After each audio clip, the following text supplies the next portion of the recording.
Benvinguda, benvingut al curs Normativa i Legislació sobre Semilles de l'oferta formativa de l'Associació de Varietats Locals 2024-25. Aquest curs és possible gràcies a la participació de la Comunitat Europea, del Ministeri d'Agricultura, Pesca i Alimentació i del FOGAIBA de la Conselleria d'Agricultura, Pesca i Medi Natural del Govern de les Illes Balears.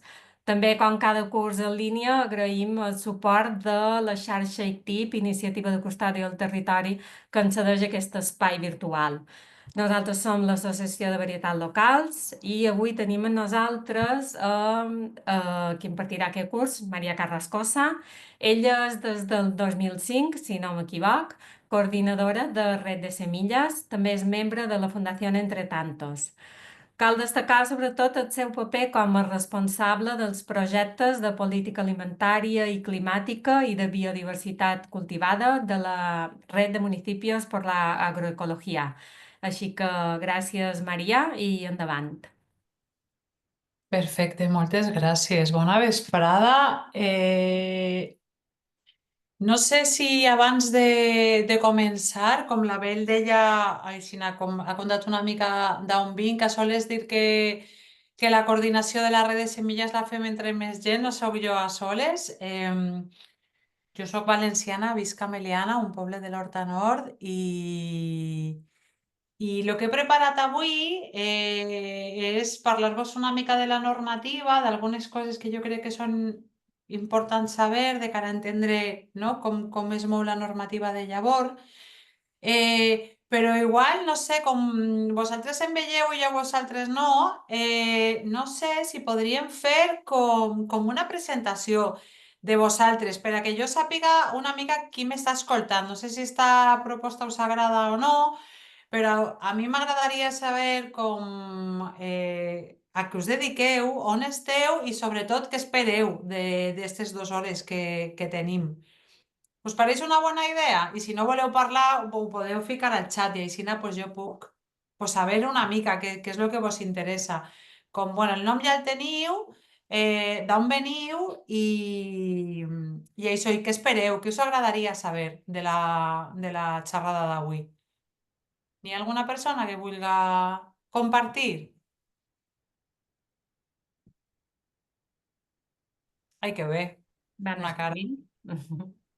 immaculada. Hola, buenas tardes. Què tal? Muy bien. Bueno, yo soy del Rincón Lento de Guadalajara. Estamos desde hace 3 años, hemos organizado una biblioteca de semillas en la Biblioteca Pública de Guadalajara y lo que nos interesaría saber es, pues eso, que si hay algún problema porque estemos produciendo semilla, repartiéndola entre guardianas, semilla tradicional de la provincia de Guadalajara. Eso es un poco mi objetivo así básico y fundamental. Vale, perfecto. Así de cara Gracias. te digo que no hay ningún problema. Luego podemos hablar un poco más de eso si quieres. Eh, mm, pero no debería haber ningún problema por eso. ¿Alguien más quiere compartir un poco lo que espera de hoy? Hola, Hola, m'escolta? Ana. Hola a totes. Bueno, jo sóc l'Anna, sóc tècnica del GPEC, que és una entitat ambiental d'aquí del sud de Catalunya. I res, fa poquet hem començat a tractar en tema llavors, també amb altres entitats del territori, i sobretot a fer prospecció ara començarem a multiplicar algunes varietats d'aquí del sud de Catalunya, al Camp de Tarragona. I era doncs, per conèixer una mica més sobre normativa i legislació, que realment potser és una cosa que no tenim tan present i més que res per formar-nos sobre aquest aspecte. Gràcies. A tu, perfecte. Gràcies, Anna. ¿Alguna persona més? Hola, yo soy Raquel, ajá, te pongo la cámara. Soy Hola, inves- Raquel. Hola María, ¿qué tal? Yo soy investigadora en la UNED y he hecho un proyecto de semillas y bueno, te he visto presentar un par de veces, pero hace mucho ya y siempre es un placer y siempre aprendo mucho, así que vi el curso y venía porque como tienes la trayectoria tan larga para saber también cuál es tu perspectiva cómo ves las políticas de variedades locales, cómo han avanzado, si ha cambiado algo los retos, si son los mismos de diferentes formas y demás. Un poco eso. Y vi en el cartel que era en castellano. Me estoy esforzando mucho por entender todo. Creo que estoy entendiendo casi todo, pero no sé si vas a presentar en... Lo voy a presentar en castellano, Ah, porque genial. además he de decirte que lo que vas a escuchar ya lo has escuchado. Ah, No voy a innovar casi nada y me lo sé todo en castellano, así que va a ser en castellano. genial. Sí. Gracias. ¿Alguna más quiere compartir algo? Hay una agricultura de Ibiza, principalmente aromáticas y medicinals, presidente de l'Associació de Varietats Locals d'Eivissa, que no et va molt bé la connexió. Ai, fa anys. A veure... Vale, bueno, que tens ganes d'aprendre de normativa, no? Que no estàs molt ficada en normativa. Perfecte, Laia, gràcies. Vale, no? Doncs comencem. També, Maria, perdona, Sí, una jove, Esmeralda, que fa ai, sí, feina Esmeralda. al viver forestal de les Illes Balears aquí a Mallorca com a formadora, Que guai, perquè ho he gràcies. escrit Bé, pel xat. en forestals no entrarem. Ai, ho sent molt, però el forestals no les controle, controle lo alimentari. Llavors parlarem d'alimentari a soles. Vale, vaig a compartir pantalla.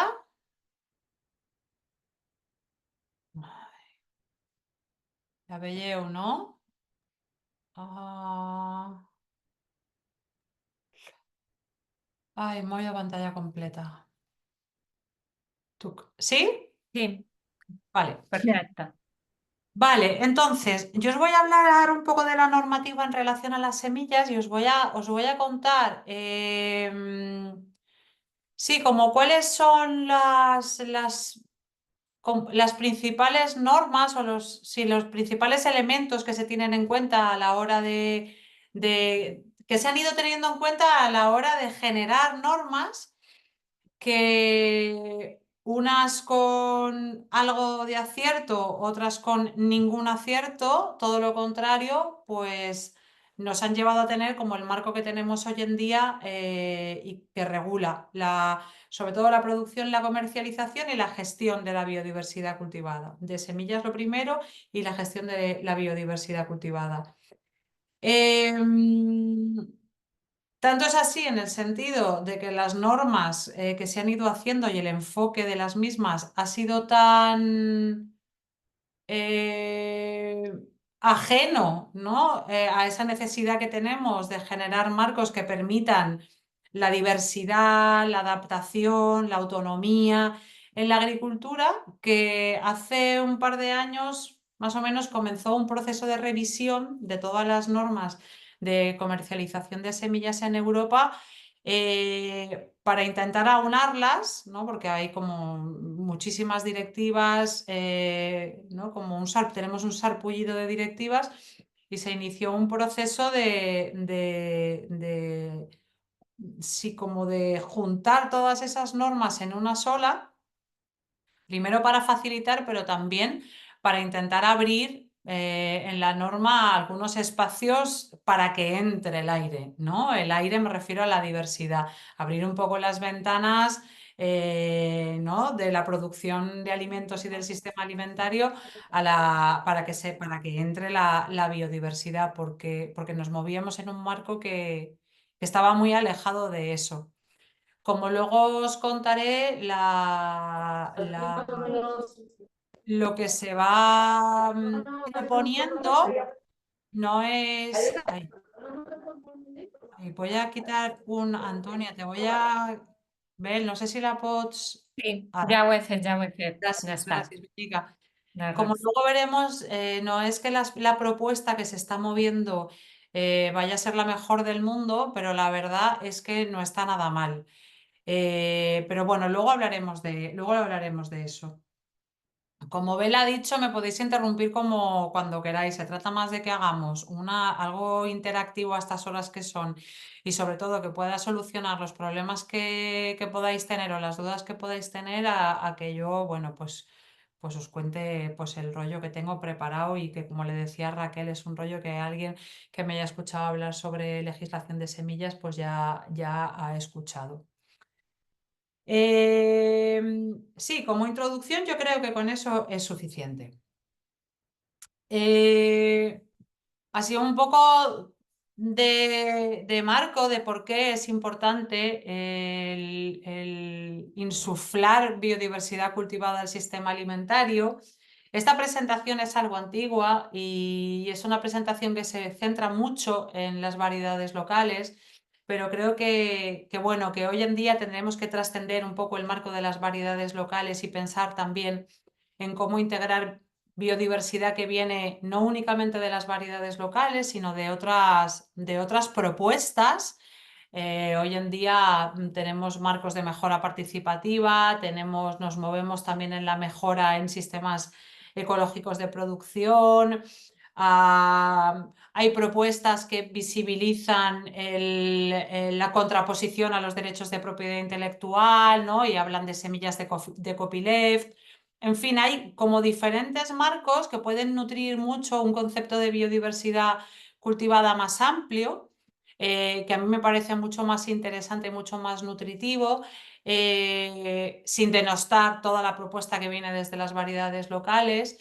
Pero esta presentación, como os decía, está ya un poco mayorcita y está bastante centrada en variedades locales. En cualquier caso, muchas de las cosas que se dicen son válidas para una visión de biodiversidad cultivada más amplia. Entonces, ¿cuáles son los elementos que nos aportan para construir un sistema alimentario, ¿no? que tenga una orientación de transformación hacia la agroecología y que nos permita la autonomía, ¿no? en su manejo? Pues esta biodiversidad tiene normalmente, cuando se enmarca, ¿no? en estos conceptos que yo os estaba dando, no tiene limitaciones en su reproducción ni fisiológica ni jurídica. Eso quiere decir que no son híbridos y que entonces podemos multiplicarlos a voluntad y siempre obtendremos, siempre entre comillas, dependerá del manejo y dependerá del medio, pero más o menos obtendremos lo que habíamos sembrado, lo cual no ocurre cuando siembras un híbrido, por un lado, y por otro lado no están sujetas a restricciones en relación a la propiedad intelectual, ¿no? No tienen derechos de obtentor, no tienen patentes, con lo cual pues nadie nos puede decir esto es mío, no lo puedes multiplicar, ¿no? Y eso nos permite trabajar desde una autonomía fuerte, que podríamos llamar autonomía, podríamos vincularla con soberanía alimentaria. Por tanto, no son recursos que se gestionan a través de monopolios, se pueden gestionar a través de comunidades, como se han gestionado las variedades locales, ¿no? durante toda la existencia de la agricultura. Cuando tenemos un concepto de biodiversidad cultivada amplio, trabajamos normalmente con variedades que tienen bases genéticas amplias, que son variedades heterogéneas, que son variedades con una capacidad de adaptación fuerte. Y eso en este contexto de emergencia climática nos permite futuro, por un lado, y por otro lado, con esta necesidad que tenemos de ir avanzando hacia sistemas de orientación agroecológica, nos permite tener y trabajar con variedades que sean guerreras, ¿no? en este tipo de sistemas y que no sean variedades que necesitan, bueno, que las estemos asistiendo con todo el paquete fitosanitario y tecnológico que ya conocemos, ¿no? Además, muchas de ellas son muy interesantes a nivel productivo y a nivel de consumo. Y a nivel productivo, pese a que en muchos casos, ¿no? se habla de su poca productividad y se las castiga por eso, cuando bueno, hay muchos trabajos, ¿no? que demuestran que en sistemas productivos con bajo aporte de insumos funcionan muy bien. Y además tenemos bastante claro que el problema de la agricultura, el problema del sistema alimentario no es un problema de falta de producción, ¿no? Es un problema que tiene que ver con, bueno, con el marco económico en el que nos movemos y desde luego no con si producen más o producen menos las variedades. Y luego además en algunos de los casos, y no en todos, porque vivimos una erosión cultural muy fuerte, pero en algunos de los casos todavía, y en relación a las variedades locales, tienen un enlace con la cultura importante. Y el enlace de la cultura, y más en los tiempos que estamos viviendo, bueno, y en todos es importante porque, bueno, ¿no? Nos ubica como ser humano y nos ubica dentro de una comunidad y eso nos ayuda a perdernos menos, ¿no? Y a darle sentido como a nuestra existencia dentro de un conjunto. Entonces, por todas estas cuestiones, pues vale mucho la pena trabajar con este tipo de variedades y vale la pena, como decía antes, abrir las ventanas para que entren dentro de la producción de alimentos. Y cuando pensamos quiénes manejan quiénes están detrás tanto del manejo como de la generación de toda esta biodiversidad, aunque haya determinadas voces que nos hablen de la necesidad del apoyo, de la innovación por parte de las empresas obtentoras, porque son ellas las que nos están generando variedades que nos dan de comer. Incluso cuando nos dicen, ¿no? Si no apoyamos la investigación y la innovación empresarial a través de los sistemas de propiedad intelectual, no se generarán nuevas variedades. Y no tendremos que comer en un futuro, cuando en realidad vamos a ver quiénes han generado las variedades que nos han traído hasta aquí, ¿no? como sociedad. Ese rol, ¿no? Lo han jugado los agricultores y las agricultoras, ¿no? Que de lejos han generado, bueno, no me atrevo a decir números, pero muchísimas, ahí los tenéis, muchísimas veces más aquí. Variedades y especies que la industria durante los últimos, que diríamos, pues 60 años, ¿no? En este diagrama, que es es una colaboración entre varios actores, pone de manifiesto que los agricultores y agricultoras han trabajado y han generado más de 2 millones de especies desde los años 60, cuando... Aquí dice especies, pero yo siempre he pensado que es un error, en realidad, aunque muchas veces lo he preguntado y me han seguido diciendo que es especie, pero yo no sé, me resulta demasiado. La industria, vamos a enmarcarlo en concepto especie, la industria solamente ha sido capaz de generar unas 400.000, con lo cual, y eso desde los años 60 hasta ahora, que ha sido el total y absoluto declive de la gestión en manos de agricultores y agricultoras de la biodiversidad cultivada.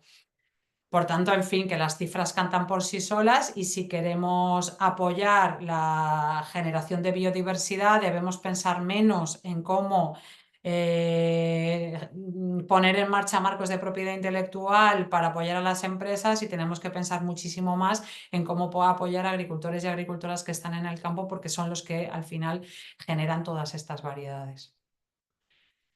Pero claro, si pensamos en qué situación está este colectivo, pues este colectivo está en una situación cruda, ¿no? En fin, ¿no? El año pasado tuvimos grandes movilizaciones del sector agrario con todo el ruido y con toda la confusión, ¿no? Y con todo los diferentes actores que se estaban aprovechando e incluso impulsando determinadas voces dentro del sector agrario, pero una cosa que ponía de manifiesto claramente es la crisis en la que está, ¿no? Y que son, bueno, los últimos, ya no los penúltimos, bueno, sí, los penúltimos serían los migrantes que trabajan en el sector agrario, pero sí que son los últimos, ¿no? Los penúltimos, perdón. Y si pensamos un poco en qué situación dentro de esta pequeña agricultura a pequeña escala, que es la que históricamente gestiona la biodiversidad cultivada, si pensamos qué pasa con la biodiversidad cultivada hoy en día en ese sí, en esa parte, ¿no? del sector agrario que la genera y la gestiona, pues está en una situación también muy complicada, ¿no? Y hay ahí como diferentes problemas que les atraviesan o diferentes retos, ¿no? a los que se tienen que enfrentar. Y ahí tenéis alguno de ellos, ¿no? Para mí la concentración empresarial a nivel de las empresas de semillas, los fitosanitarios, la maquinaria y la distribución de alimentos es crucial, es clave, ¿no? Y además la parte, pese a que no siempre hablamos de Monsanto, de la BASF y de ChemChina, para mí la parte de la distribución de alimentos tiene una responsabilidad muy fuerte en cómo se articula hacia la semilla, ¿no? El resto de la cadena, que al final es quien tiene contacto directo con las personas consumidoras y quien está moviendo todas las producciones de unos lugares a otros del mundo, ¿no? Y entonces la que de alguna manera también establece cuáles son las necesidades en conservación, sí, sobre todo en relación a la conservación, ¿no? de las variedades que se tienen que ir aprobando y que se tienen que ir sí, poniendo en el mercado. Os decía que esta presentación es un poco viejita y por eso aquí hablamos de los transgénicos, pero ahora ya estamos como en los nuevos transgénicos, ¿no? que se llaman las nuevas técnicas genómicas, que de hecho, bueno, pues la Unión Europea está a punto de aprobar la nueva regulación de nuevas técnicas genómicas, donde si la cosa no cambia y no tiene visos de cambiar y menos con cómo se está organizando la configuración política en el mundo, pero también en la Unión Europea, pues vamos a ir a una regulación de todo vale y no se etiqueta, o sea, a una desregulación bastante fuerte, ¿no? en relación a los nuevos transgénicos. Yo os llevo diciendo todo el rato que son, ¿no? la agricultura a pequeña escala, esta agricultura que llaman familiar, a mí no me gusta mucho ese concepto, la que ha gestionado la biodiversidad cultivada y la que nos ha traído hasta ahora, pero en realidad la gente más joven, con ese concepto, digamos, líquido de juventud y las nuevas incorporaciones están muy lejos de manejar todo ese conocimiento, ¿no? Estos agricultores y agricultoras mayores pues van desapareciendo, ¿no? Y con ella esa capacidad que va a tener el sector agrario en poder seguir generando biodiversidad. Luego también hay como muy pocos espacios de participación, muy pocos o ninguno, sobre todo para este tipo de voces, ¿no? que pueden hacer aportaciones que sean, sí, que puedan ayudar a integrar biodiversidad en el sistema alimentario. Las voces vienen mucho del sector convencional, un sector que también está completamente estrangulado, pero que está muy desvinculado de entender en el buen sentido que esto es importante y que esto vale la pena. Y luego, como decía, dos cosas más. Una, como decía al principio, estos marcos de propiedad intelectual, ¿no? que se han asentado, como que también impiden, ¿no? esta apertura de ventanas y que podamos trabajar, ¿no? con la biodiversidad, intercambiar, resembrar, generar, adaptar, ¿no? viajar, que es lo que nos ayuda a ir hacia adelante. Y por otro lado, pese a la que está cayendo, ¿no? en términos de las varias emergencias que tenemos y a una agricultura y una alimentación, o sea, como muy plana, que genera problemas a todos los niveles, la investigación que se apoya es principalmente una investigación en estos marcos convencionales y hay muy poca investigación en la generación de alternativas, ¿no? Y en esta sociedad que tenemos es la ciencia la que dice que es válido y que no es válido, ¿no? Entonces, pese a que luego el papel lo aguanta todo y las metodologías también, es importante que tengamos ciencias en agroecología, en agricultura ecológica, en la necesidad de la biodiversidad cultivada, en todas estas propuestas, ¿no? Para que de alguna manera encontremos ahí también un refuerzo de todo lo que estamos proponiendo. Os voy a contar un poco, bueno, luego os digo esto que os iba a decir. Sí, en el marco, no, yo os decía, la agricultura familiar, agricultura a pequeña escala es la que se ha encargado históricamente de gestionar y generar la biodiversidad cultivada. Y cuando se lanzó un poco el grito de ostras, aquí estamos perdiendo un montón de biodiversidad, ¿no? Que esta es una cosa que ahora está súper clara y por eso se habla de la emergencia en biodiversidad. Desde un concepto de biodiversidad como muy también ligado a lo silvestre, pero que también incluye la parte alimentaria, ¿no? Entonces, eso que ahora está muy claro, aunque todavía no está tan claro o no tienen tan claro qué es lo que hay que hacer, o sea, sí que tienen claro lo que hay que hacer, pero no se hace lo que hay que hacer para que esto no ocurra. La emergencia en biodiversidad cultivada no salta un poco hasta el año 96. En realidad, en términos históricos, con la que está cayendo es hace 4 días, sobre todo si vemos que después de este susto y este grito en el cielo, pues tampoco han pasado, sí, casi 30 años y tampoco ha cambiado nada, ¿no? Del marco normativo y político, o sea que todo va muy lento. Entonces, un poco cuando se puso el grito en el cielo y se dijo, ostras, que está pasando algo, pues eso fue en el 96. Este grito lo puso en el cielo la FAO, que hizo un informe, el primer informe de la FAO del Estado Mundial de los Recursos Fitogenéticos, donde le preguntó a todas las partes de la FAO, oye, ¿tú cómo vas de biodiversidad cultivada, no? ¿Cómo lo llevas? Y entonces cada estado le dijo cómo lo llevaba, ¿no? Y ahí pues cada uno dijo lo suyo. Con todos los datos que recopilaron en ese informe, llegaron a la conclusión de que habíamos perdido en este último siglo un 75% de los recursos fitogenéticos para la agricultura y alimentación, que es como se llama técnicamente esto de la biodiversidad cultivada de lo que yo os estoy hablando. Si pensamos que eso lo dijo en el 96 y de entonces hasta ahora, pues tampoco, la verdad, la cosa ha mejorado, ¿no? Desde el punto de vista de acciones de manera notable, pues podríamos pensar que esa cifra pues habrá aumentado seguramente bastante, ¿no? Y cuando le preguntaban a los estados, ¿no? Porque este informe la FAO lo hace a través de preguntas que le lanza a los estados. Y cuando le pregunta a la FAO a los estados por qué creen que está ocurriendo esto, los estados apuntan a que esto está ocurriendo, esta pérdida del 75% de los recursos fitogenéticos para la agricultura y la alimentación, porque ha habido una sustitución de las variedades locales por las variedades mejoradas.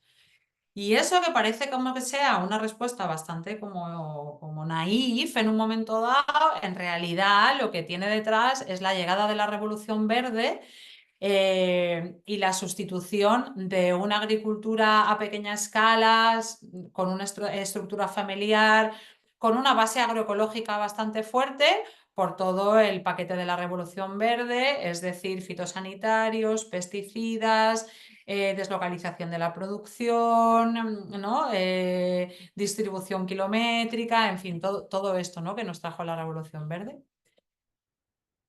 Y ahora me vais a perdonar que han llegado mis hijos. Mira. Ya. Genial. La bici también está pinchada. No pasa nada.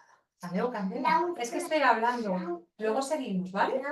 Ah, vale, genial. Adeu.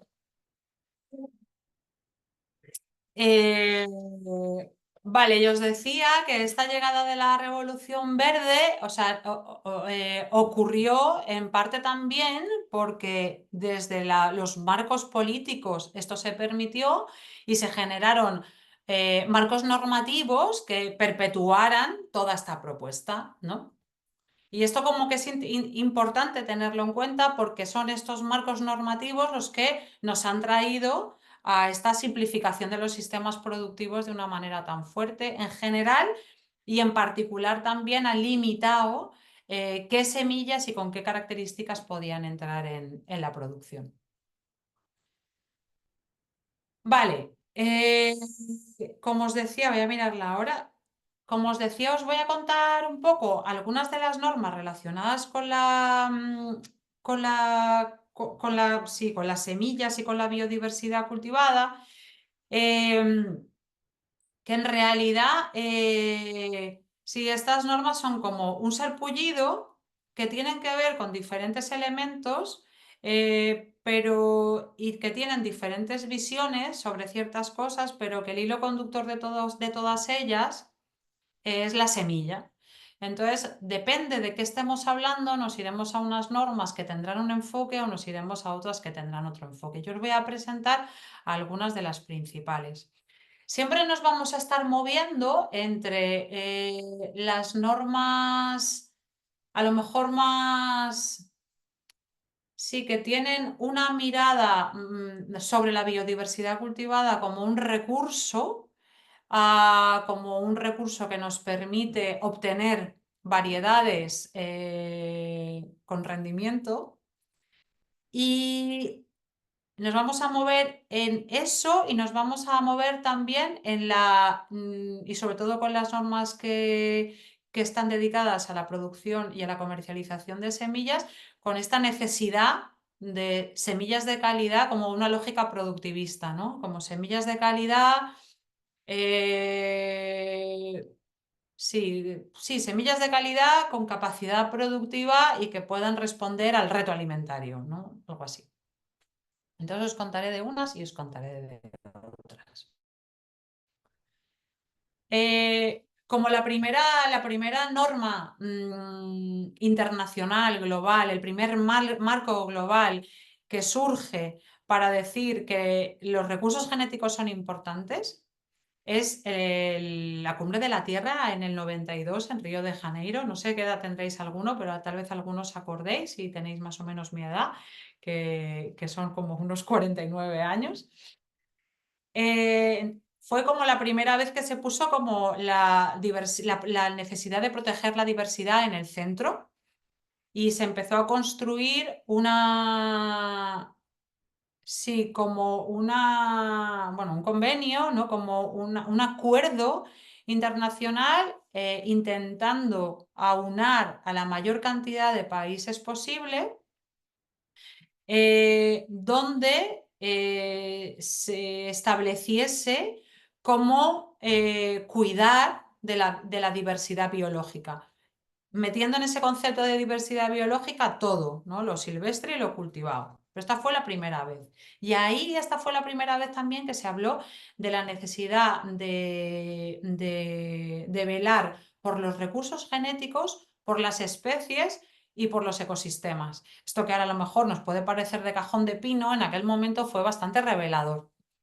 Este convenio planteaba la necesidad de conservar la diversidad biológica, la necesidad de trabajar sobre la utilización sostenible de sus componentes, o sea, que los componentes de la biodiversidad pudieran sostenerse en el tiempo, e introducía un elemento que perdura hasta hoy en día y que ha entrado en otras normas, que era la necesidad de participación justa y equitativa en los beneficios que se derivasen de la utilización de esos recursos genéticos. Y eso viene un poco de que, claro, los países del norte, sobre todo, se dedicaban a ir a los países del sur, coger conocimientos, coger materiales y llevarlos al norte, materiales biológicos, y llevarlos al norte y hacer, pues entre otras cosas, medicamentos, ¿no? Esto fue muy utilizado, ha sido muy utilizado en la industria farmacéutica. Y entonces los países del sur decían, muy bien, pero estáis ganando una fortuna con cosas que eran nuestras, entonces hay que establecer un mecanismo de compartir beneficios. Entonces, esta fue la primera vez que eso se introdujo en una norma.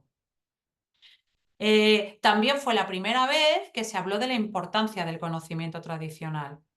Claro, porque estos países del sur decían, hostia, es que os contamos cosas, ¿no? Porque habéis venido aquí, ¿no? Como si fuerais los buenos samaritanos, os hemos contado cosas de cómo hemos aprendido a gestionar los recursos biológicos y os habéis llevado ese conocimiento y habéis hecho patentes, ¿no? Entonces, esta norma fue la primera vez que se hizo referencia a eso, a la importancia de conservar el conocimiento. De ahí que, como os decía, abordaba este convenio de diversidad biológica toda la biodiversidad. Saltamos a otra norma global que se ocupa específicamente de los recursos genéticos para fitogenéticos, es decir, de las plantas, para la agricultura y alimentación. Y ese es el Tratado Internacional sobre los Recursos Fitogenéticos para la Agricultura y la Alimentación. Este tratado, tras un proceso de 30 años de diálogo de 30 años entre todos los países que forman parte de la FAO, se firmó en el 2004, o sea, realmente hace 4 días. Estados Unidos, por ejemplo, no forma parte del tratado. Y entonces, este tratado, ¿qué es lo que plantea? Plantea, genial, venimos de entender en el 92 que es importante conservar la biodiversidad cultivada y la biodiversidad y usarla de manera sostenible. Pues aquí nos vamos a ocupar de la biodiversidad cultivada, que también es importante conservarla. Y que también es importante que los que están ganando dinero, mucho dinero, privatizando la biodiversidad, compartan beneficios con los lugares originarios de esa biodiversidad cultivada, ¿no? Eso se seguía dando, se sigue dando, de hecho, ¿no? Entonces, este tratado también pone en marcha un mecanismo para hacer una distribución justa y equitativa de los beneficios que se deriven de la utilización de estos recursos fitogenéticos. En realidad, este mecanismo funciona regular y es poco o nada transparente. El sector de la mejora siempre dice bueno, que poner en marcha una variedad pues cuesta 10, 12 años y que bueno, todavía no está, ¿no?, como el mecanismo en marcha de una manera óptima para que, ¿no?, eso se pueda trazar y ejecutar, ¿no? Pero bueno, en esas llevamos bastante tiempo. Y estos fondos, donde deben ir estos dineros de la distribución justa y equitativa, cuyos protocolos se han discutido durante mucho tiempo, ha ido sobre todo a golpe de aportaciones voluntarias, ¿no? Que esto nos lleva un poco sí, a estas aportaciones voluntarias del dueño de Mercadona, del Juan Roig, ¿no?, que son más como una suerte sí, de lavacaras de señores feudales que realmente como una política estructural y estructurada que intentan que las diferentes partes tengan que, bueno, que aportar para que todo el sistema funcione, ¿no? Una cosa interesante que plantea este tratado y que en un momento fue como ¡guau, qué bien que esto ha aparecido!, es el artículo 9, que es el artículo de derechos de los agricultores y agricultoras, que plantea que ¿no?, las comunidades agrarias tienen el derecho a conservar, utilizar, intercambiar y vender sus propias semillas, que se debe proteger los conocimientos tradicionales, también, ¿no?, que tienen derecho a participar en la distribución de beneficios y en la adopción de decisiones.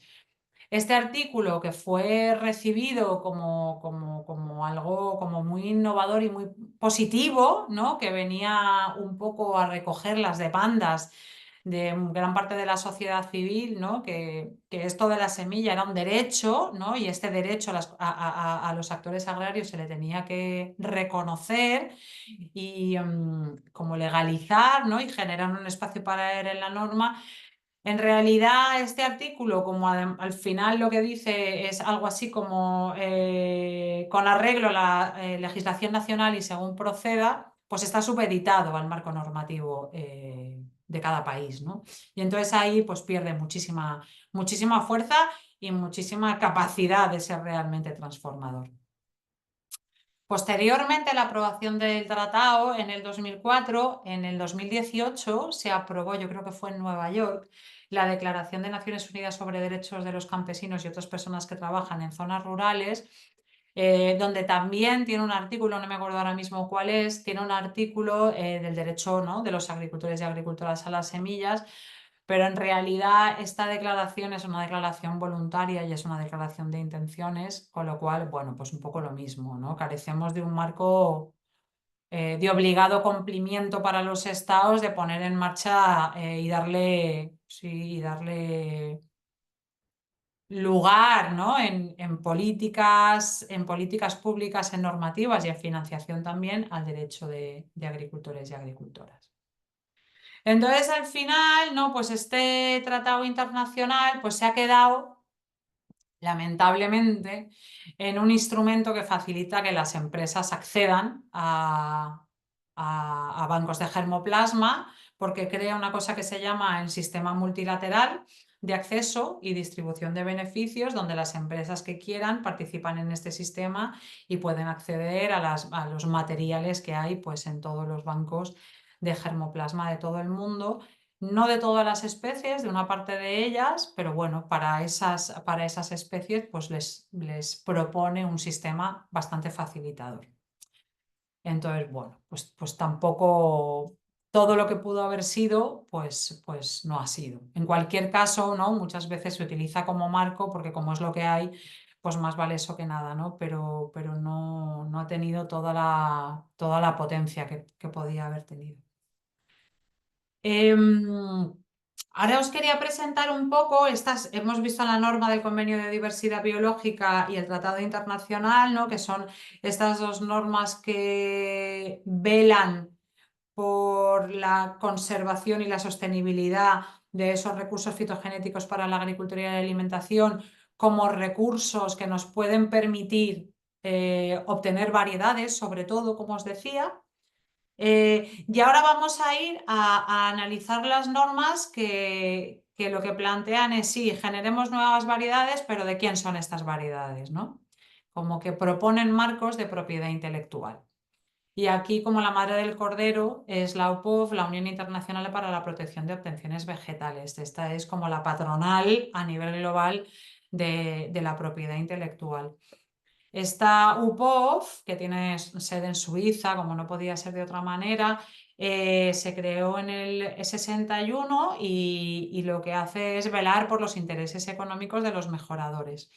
Y cuando pensemos en mejoradores, no pensemos en estas personas, ¿no? En padre, madre de familia, ¿no? Con una bata que genera variedades, sino ¿no? a las empresas, hoy en día multinacionales monopolizadoras, que generan nuevas variedades, ¿no?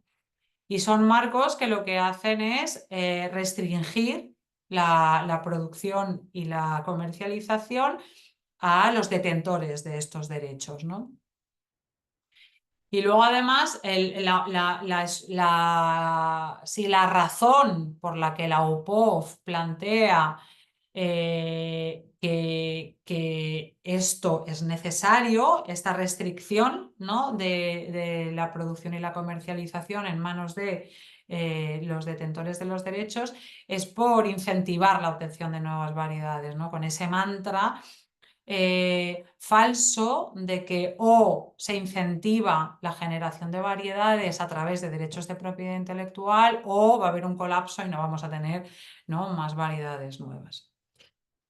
Esta UPOV tiene como 79 miembros más o menos hoy en día, las cifras están un poco desactualizadas, pero hay grandes ausencias que siguen estando actualizadas y es India, que India ha generado sus propios marcos de propiedad intelectual, Indonesia y Venezuela. Mali no, Mali ya está aquí en la presentación, pero ya entró en la UPOV.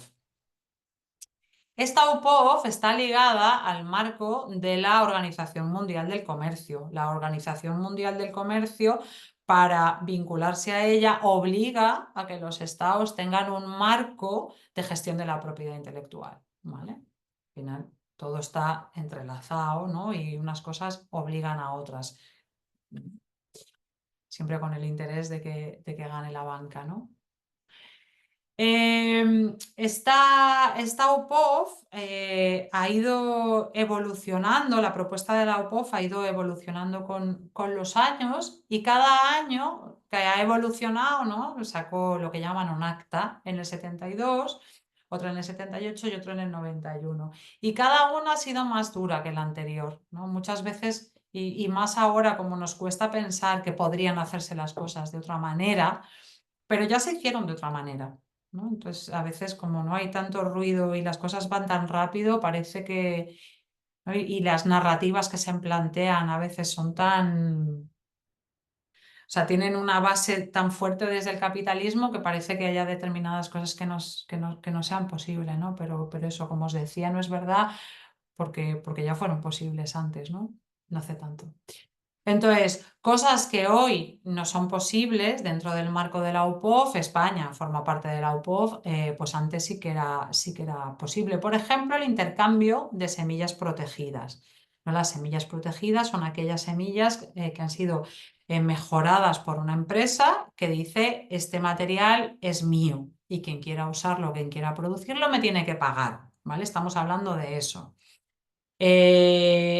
Antes, en el marco que teníamos en el 78, agricultores y agricultoras podían intercambiar semillas de variedades protegidas, o sea, nos podíamos grabar casetes del último disco de quien fuera.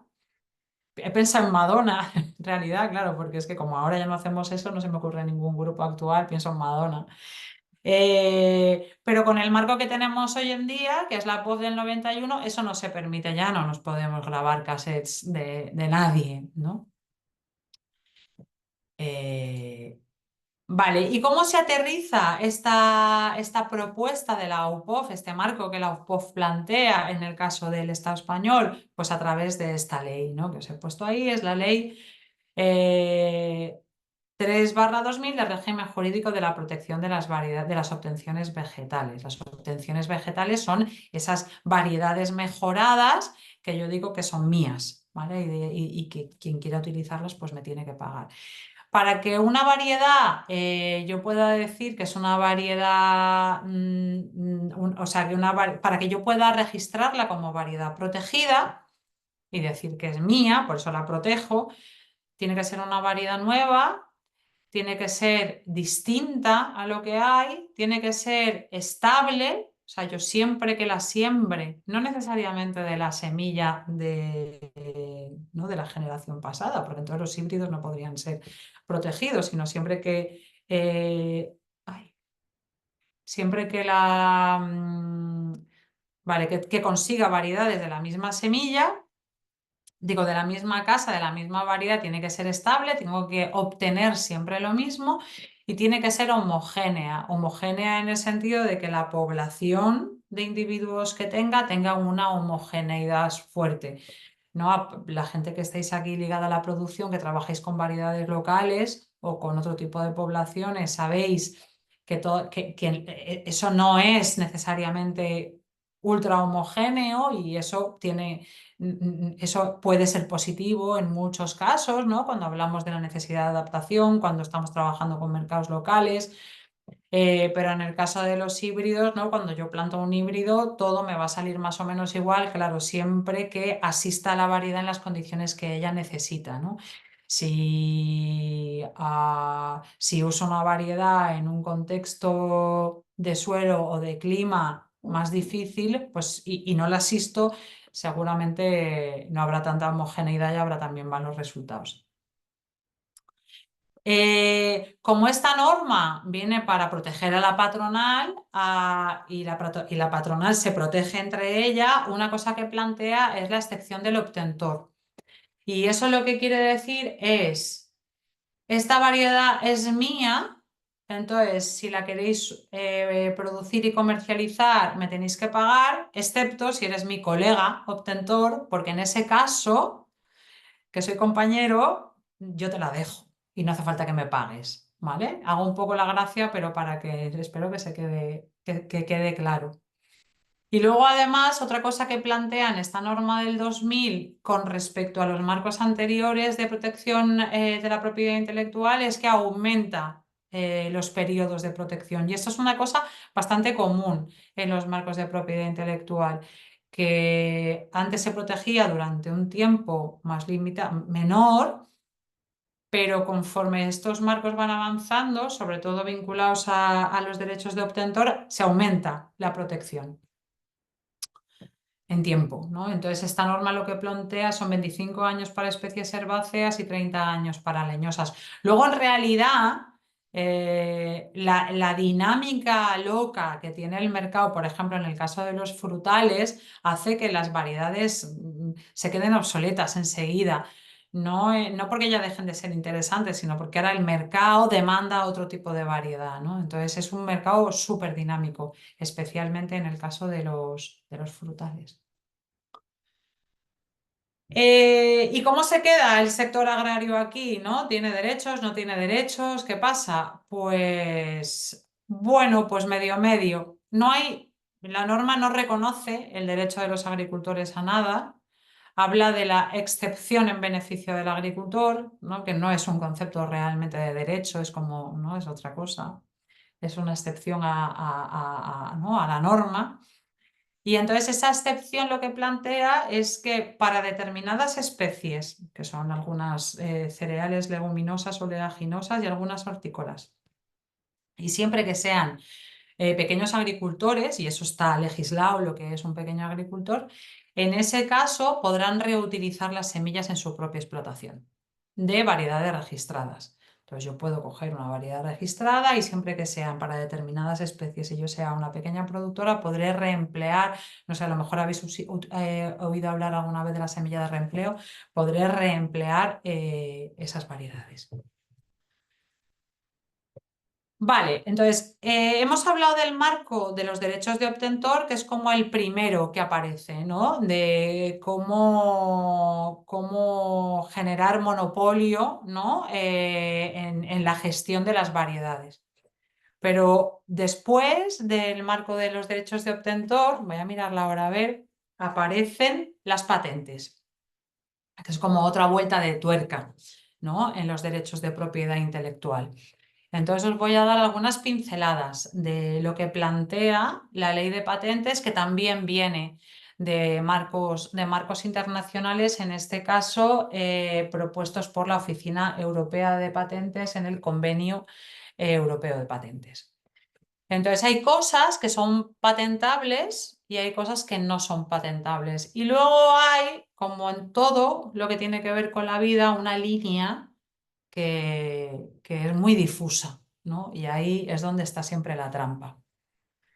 La norma dice que son patentables las invenciones nuevas cuando tengan por objeto un producto que esté compuesto o que contenga materia biológica o un procedimiento para su obtención, ¿vale? O sea, invenciones y procedimientos, aunque tengan materia biológica. La norma también dice que son patentables la materia biológica aislada de su entorno natural o producida a través de un procedimiento técnico, aunque ya exista anteriormente en estado natural. O sea que yo puedo patentar algo que exista en la naturaleza si la he obtenido a través de un procedimiento no natural, regular.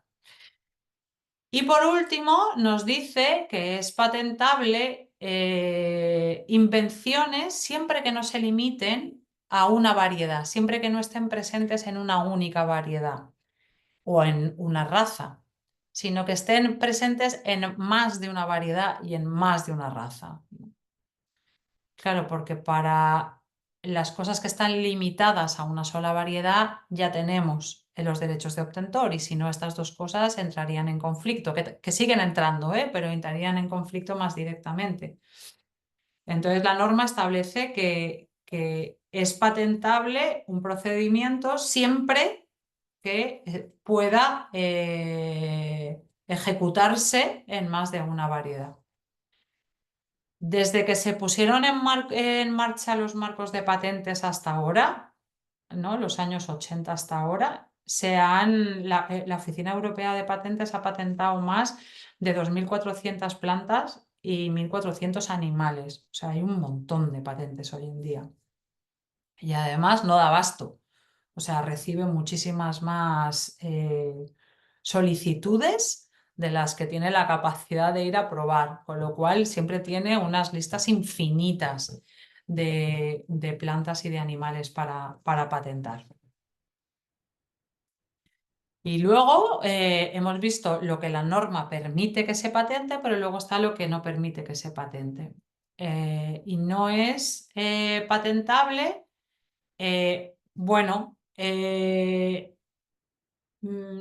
invenciones que, a ver, ahora me voy a liar con la doble negación, pero no son patentables, eso, invenciones que se limitan a una variedad o a una raza, como os decía antes. Entonces, ¿qué ocurre? Que nos encontramos con patentes que están presentes en un montón de variedades.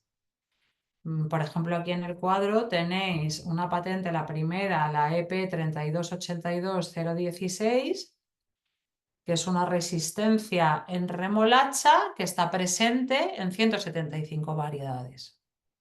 Porque luego se da la paradoja, o sea, a lo que voy, que esto genera un marco de concentración de poder sobre lo vivo muchísimo más grande que lo que hacían los derechos de obtentor. Que en realidad es doble, porque yo puedo tener una variedad que esté sujeta a derechos de obtentor, que es lo que hemos visto antes, pero que además a su vez tenga integrada una patente, con lo cual voy a tener como el doblete, ¿no? Y luego además también la norma dice que no es patentable los procedimientos que llaman esencialmente biológicos, de obtención de variedad de vegetales y de animales. Estos procedimientos esencialmente biológicos son los que consisten en fenómenos naturales como el cruce o la selección, que es un poco lo que, ¿no?, el sector agrario ha hecho durante, bueno, pues toda la historia para obtener nuevas variedades. Eso no sería patentable. Pero ¿qué pasa?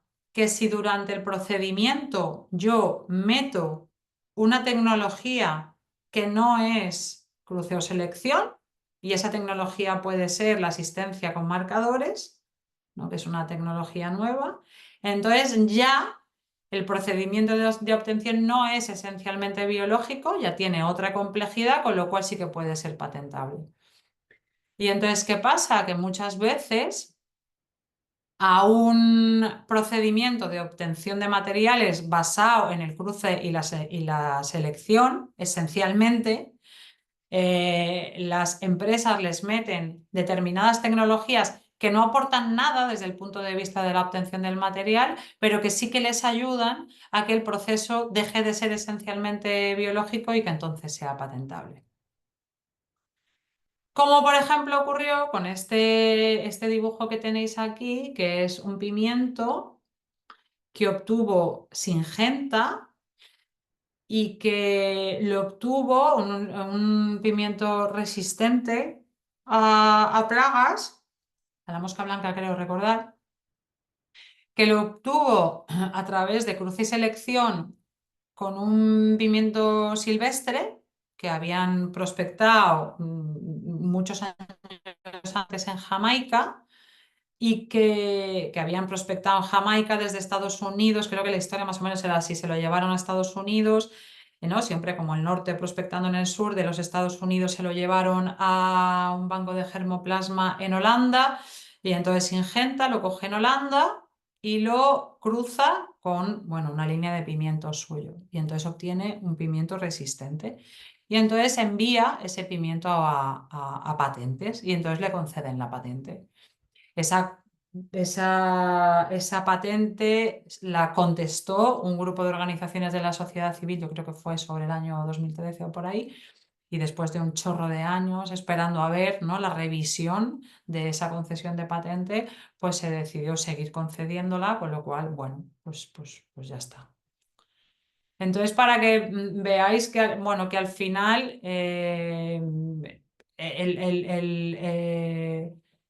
sí, como que el sector de la obtención de variedades y la obtención de materiales encuentra las maneras, con la connivencia de los marcos normativos y políticos, de poder seguir ganando dinero con esto, ¿no? Y pese, como os decía al principio, ¿no?, está este mantra de que necesitamos apoyar la innovación a través de estos marcos, pues los números en realidad dicen otras cosas, ¿no? Y está bastante claro que este tipo de marcos tiene un impacto negativo sobre la innovación, que generan concentración en el mercado de las semillas que también generan un aumento de precios para los agricultores y las agricultoras, como podéis ver en este gráfico, ¿no? Esto es, si no recuerdo mal, algodón, sí, en Estados Unidos. Y en los últimos años, aunque esto llega al 2012, un poco más adelante del 2012, podéis ver cómo se mantienen más o menos. Claro, aquí no estaba la guerra de Ucrania, habría que tener esto actualizado, ¿no? Pero bueno, nos sirve como comportamiento. El coste de los químicos se ha mantenido, ha ido creciendo, pero bueno, no ha despuntado tanto. Tampoco lo han hecho los rendimientos y sin embargo el precio de las semillas ha pegado una subida espectacular, ¿no? Y de hecho hay como una pugna y un conflicto entre también las empresas de semillas que están más basadas en marcos de derechos de obtentor y aquellas que están más basadas en patentes, porque al final las patentes son mucho más restrictivas porque no tienen que yo os decía antes que soy compañero, ¿no? Entonces, si tú quieres usar algo que está patentado, me tienes que pagar, ¿no? Y entonces, al final, este propio sistema les impide trabajar de una manera más barata y les obliga a hacer pagos, ¿no? Entonces, bueno, ahí ellos también tienen su conflicto, también entre las que son más grandes y las que son un poco más pequeñas, ¿no? Y al final, también lo que ocurre con todos estos marcos es que, bueno, que hay mucha apropiación indebida. Una apropiación indebida que es compleja, pero que al final, ¿no? Con todos estos marcos de decir esto es mío y de nadie más, que los podemos ver en los derechos de obtentor, los podemos ver en las patentes, pero también los podemos ver en las marcas, igual que los podemos ver en los nombres de las indicaciones geográficas protegidas y las denominaciones de origen, ¿no? Porque al final hay una maraña importante de elementos que atraviesan el uso de la biodiversidad cultivada. Pues en muchos casos hacen que nos roben los recursos, ¿no? Y nos roben sus nombres y se llamen tomática de Ramallet, cosas que no son tomáticas de Ramallet porque son híbridos, o que nos roben las variedades y cojan una variedad que está muy en desuso, le peguen un lavado de cara con unos ciclos de selección masal y alguien coja y la registre como variedad protegida, ¿no? Porque al final como que no tenemos ningún marco legal ni público que vele por estos intereses de la sociedad, ¿no? Que son de potenciar estos materiales que son de dominio público, que se pueden gestionar en comunidad, ¿no? Que son más plásticos, ¿no? Que fomentan el uso colectivo y todo esto de lo que yo os hablaba al principio. Vale, voy a mirar la hora. No sé si tenéis alguna pregunta o algo hasta aquí. ¿No? A ver. Vale. No he mirado el chat en ningún momento. No sé si tendréis alguna cosa. ¿Habréis puesto alguna cosa? De momento, María, solo ha habido un comentario. ¿Y qué dice el comentario? A ver, espérate. ¿Lo lees tú? A ver. La biodiversitat desapareix quan es deixa de buscar l'autosuficiència i és on cultiven moltes espècies i varietats per sobreviure, siga familiar o no. Sí, bueno, a mí es que yo decía antes que a mí ese concepto de agricultura familiar no me gusta, porque es como, bueno, familia, que familia, no, en fin, no sé, o redefinimos familia y ahora mismo no está, ¿no? Como que no está mucho encima de la mesa así ¿no? de los organismos internacionales o públicos de redefinir el concepto de familia. A mí me gusta mucho más eso que tú planteas de la autosuficiencia o de la pequeña escala, porque ahí realmente cuando la escala disminuye sí que hay como un objetivo de autosuficiencia que no se comparte en otras escalas mayores. Vale. Las dos últimas normas que os quería presentar son una, la que rige la comercialización de semillas en España y dos, lo que se permite en el caso de la producción ecológica.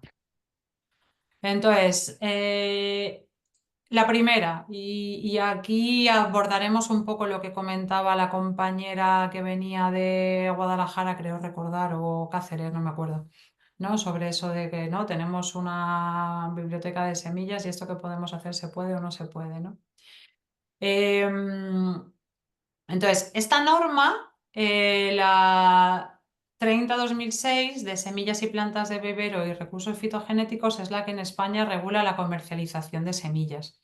Es como si cualquiera que quiera comercializar semillas, pues tiene que remitir a cumplir esta norma. El problema de esta norma es que, bueno, pues ya está bastante obsoleta para la que está cayendo, bueno, todo en general, como os decía al principio, y que la definición de comercialización que hace incluye el intercambio, ¿no? Porque define comercialización como la venta, la tenencia destinada a la venta, la oferta de venta y toda cesión, entrega o transmisión con fines de explotación comercial de semillas o de plantas de vivero, incluido a cualquier consumidor a título oneroso o no, es decir, con dinero o sin dinero. Entonces, todo lo que hagas con una semilla entra dentro del concepto de comercialización. En realidad, y respondiendo un poco lo que planteaba la compañera, yo podría coger esta frase y buscarte huecos para decirte que lo que estás haciendo no es comercialización y que por lo tanto eres libre de hacerlo. Y los busco o sea, los buscamos y los encontramos, ¿no? Entonces, por eso, desde el punto de vista de la norma, quédate súper tranquila. Pero es que además, hoy en día, nadie, o sea, ningún organismo público va a problematizar lo que estás haciendo en ningún momento. Entonces yo creo que ¿no? Quédate súper tranquila y que no pasa absolutamente nada, porque muchas veces nos preocupamos tanto de si podemos o no podemos hacerlo que perdemos de vista la legitimidad de hacerlo, ¿no? Y no es que esté yo apelando a la desobediencia civil, que estupendo, que yo lo hago, sino que hoy en día, que en toda la historia y también hoy en día, y además yo diría más que nunca, es totalmente legítimo generar espacios que ayuden al intercambio y al acceso a otro tipo de materiales a personas que quieran producir alimentos, tanto para consumirlos, ¿no? como para venderlos, ¿no? Entonces, yo creo que este concepto de comercialización está tan obsoleto y también es tan entredicho, no lo veremos luego, que nadie, ningún organismo oficial te va a decir que eso que haces no lo debes hacer. Otra cosa es que tú estuvieras, o sea, que en tu banco fuera un banco de variedades protegidas. Y esa sí que es una cosa con la que hay que tener cuidado, ¿no?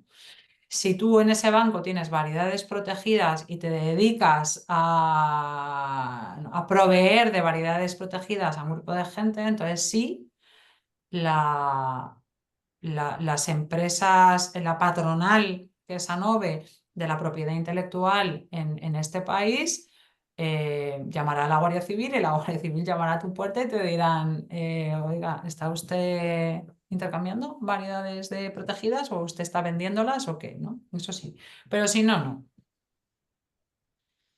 Entonces,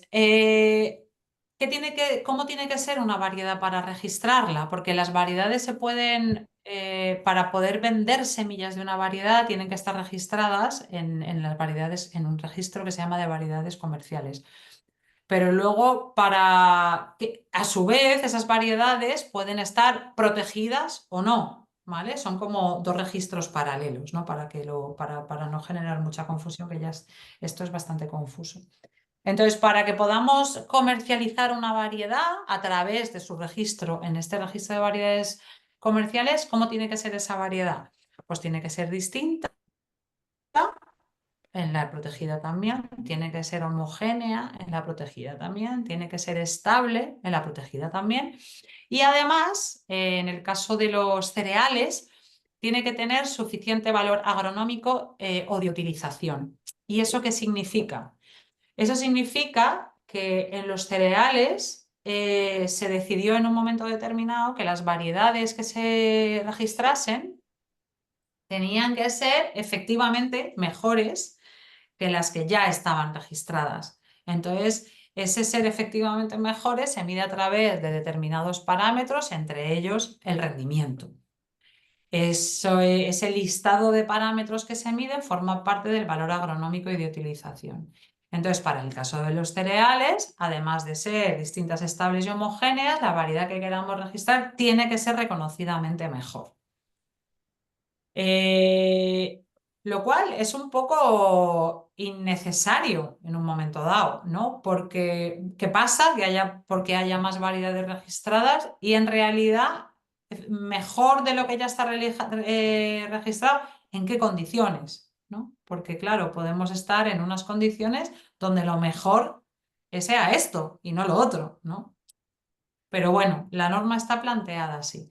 Luego, además, para poder comercializar semillas, el operador que venda semillas tiene que estar registrado también, que los produzca y o las venda, tiene que estar registrado también. Y así, desde el movimiento un poco de las redes de semillas, ¿no? O de los grupos que quieren fomentar, ¿no? El uso de la biodiversidad cultivada y de las iniciativas a pequeña escala y artesanales dentro del sistema alimentario, siempre se han pedido como condiciones específicas para la producción artesanal. Vine aquí. Eso Hola. no está en la Contacte norma. Reus, Reus. Eso no está en la norma, pero tal vez Mira, en la norma que se está Papos, realizando vine, ahora, Papos. Papos, ven, vamos. uy, Antes davant. en la norma que se está Papos, revisando, venga. Venga, vine. Vine. Vale, ahí sí, tira, ve, tira. A poc a Sí, poc, ves un tirant, momento. María, perquè si no, perdona no que es estoy lleva. intentando ver quién es. Antonia Disculpa. Blanes. Ya, Ya, ya, me sabe mal. Lo he visto ahora. No pasa nada, mujer. Ya está.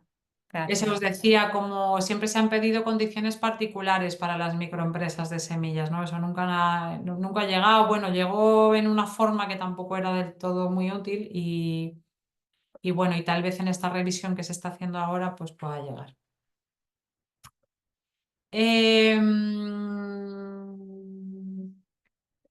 Poco más os voy a contar sobre esta norma. Esta norma, ¿no? Que se aprueba en el 2006, ¿no? Que llegó así como con mucha emoción porque además se acababa de aprobar el Tratado Internacional de Recursos Fitogenéticos que os presenté antes, en el 2004, y entonces era como, qué bien, ¿no? Que se aprueba el tratado, tenemos el derecho de los agricultores y además se aprueba esta norma a nivel estatal que incluye el derecho de los agricultores, ¿no? Porque tiene un artículo, el 51, que habla del derecho de los agricultores.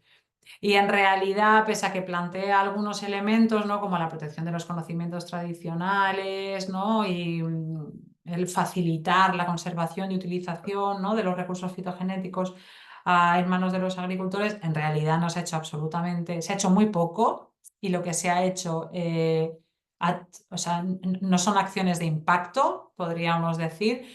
Con lo cual, pues bueno, pues ya está, pues un poco lo mismo de siempre, ¿no? Al final, en relación a ese derecho, se ha hecho un inventario de conocimientos tradicionales que está hecho más desde una visión, sí, de investigación que de difusión y de integración de esos materiales en el sistema alimentario.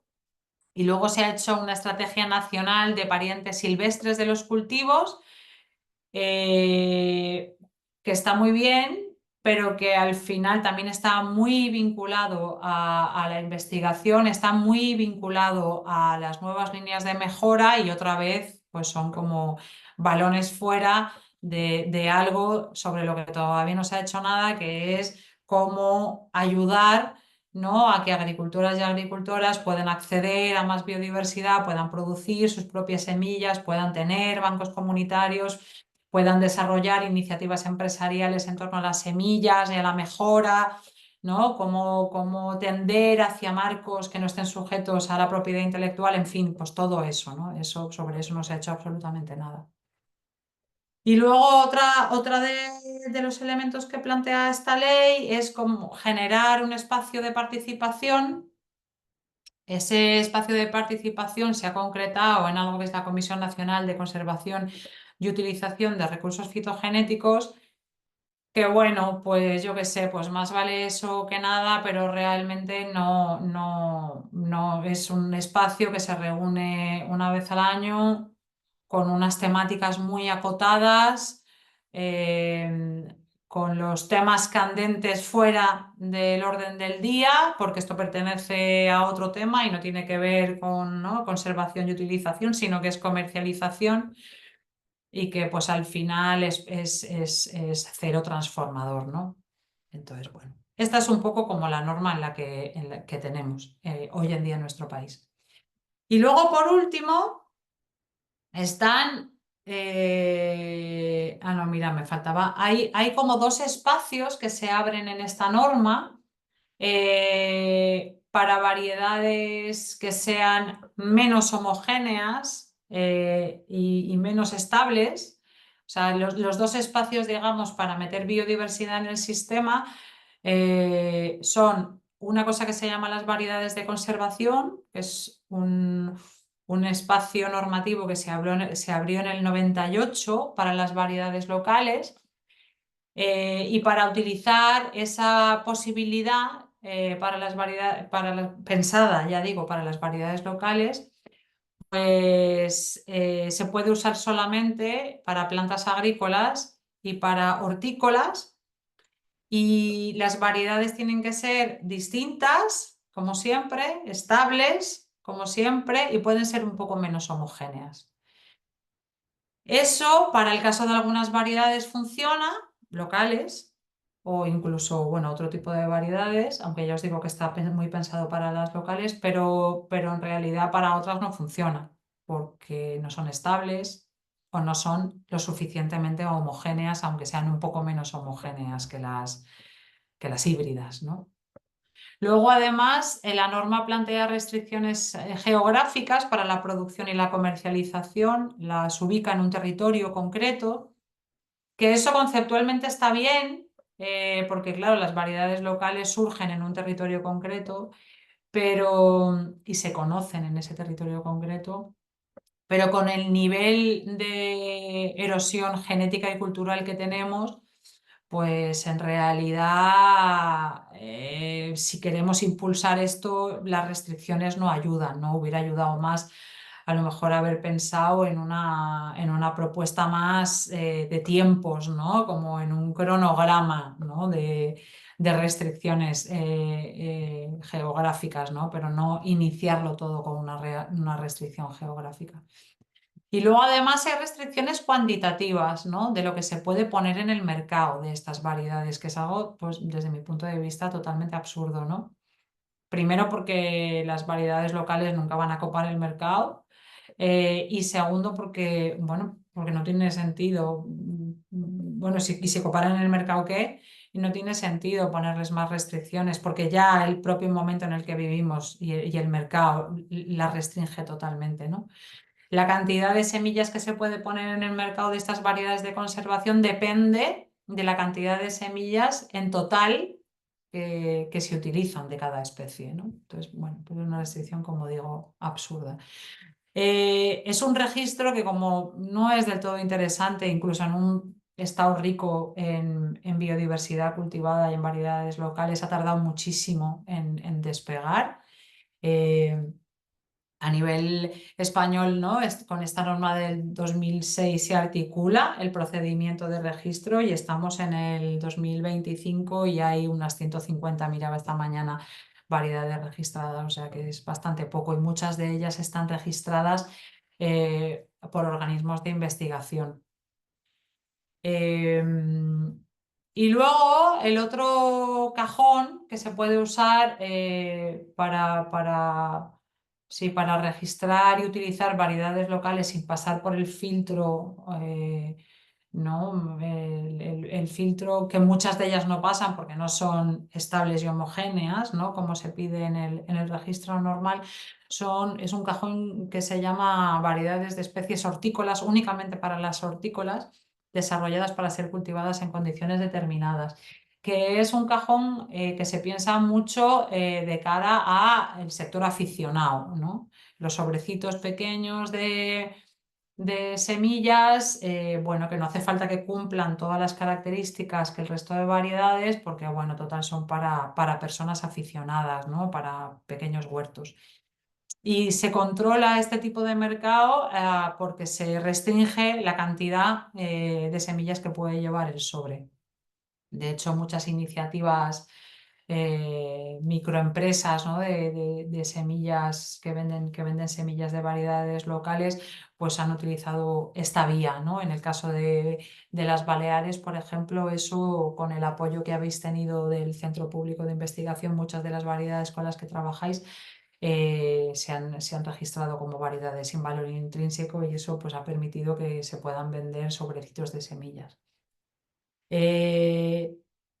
Pese a eso, pese a ser un camino sí como más fácil de acceso al registro y por tanto de acceso a la comercialización de las semillas, pues esta mañana también miraba cuántas hay hoy en día registradas y hay las mismas que el año pasado, que son 30 variedades de 9 especies diferentes.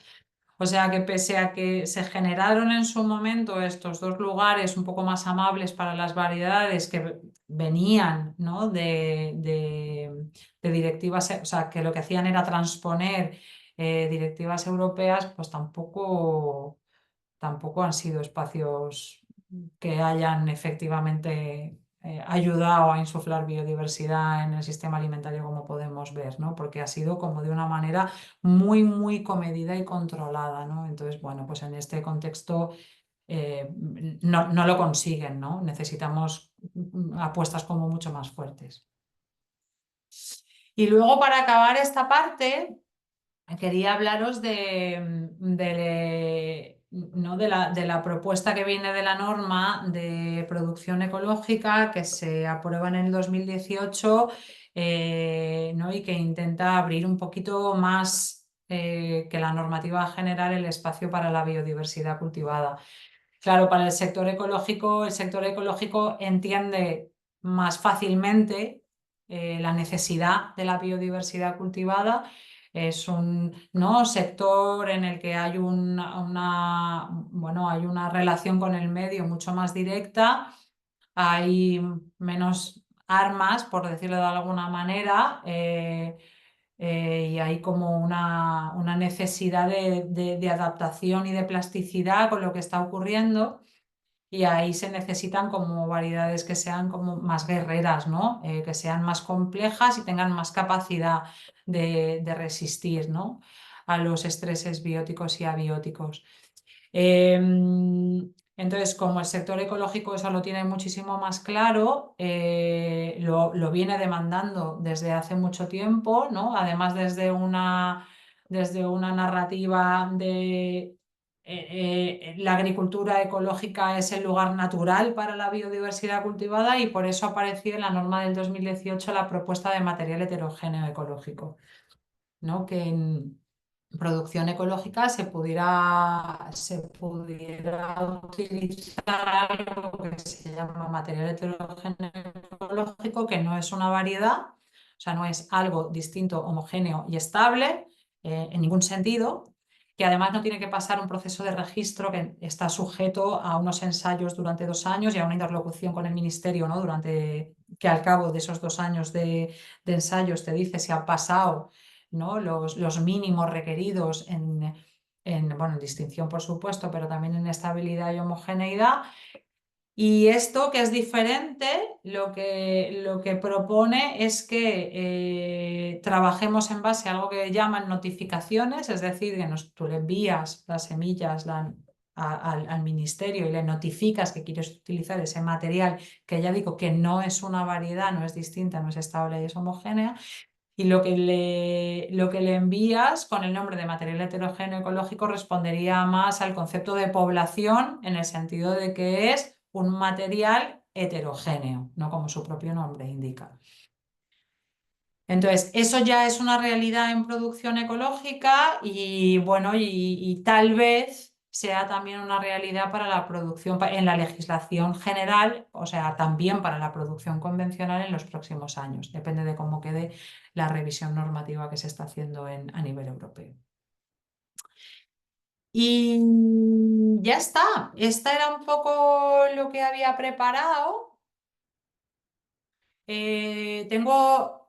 Quería contaros alguna cosa más sobre la revisión normativa que se está haciendo ahora, pero no sé si queréis que hagamos un poquito de preguntas y luego vemos si abordamos lo otro o no. Depende un poco de cómo lo veáis y cómo de saturadas estéis. ¿Qué me decís? Bueno, yo soy Inmaculada. Otra vez tengo una duda. Cuando hablas de las variedades que están registradas, me pregunto si las variedades, me pregunto varias cosas, ¿no? Una, si las variedades de los bancos de germoplasma nacionales están registradas, o sea, si digamos de esa manera se defienden, ¿cómo se sabe que una variedad es distinta para poder registrarla? ¿Se estudia su genoma o cómo se hace? Vale, sobre lo primero que me preguntas, ¿no? Si las variedades que tienen los bancos de germoplasma están registradas, no.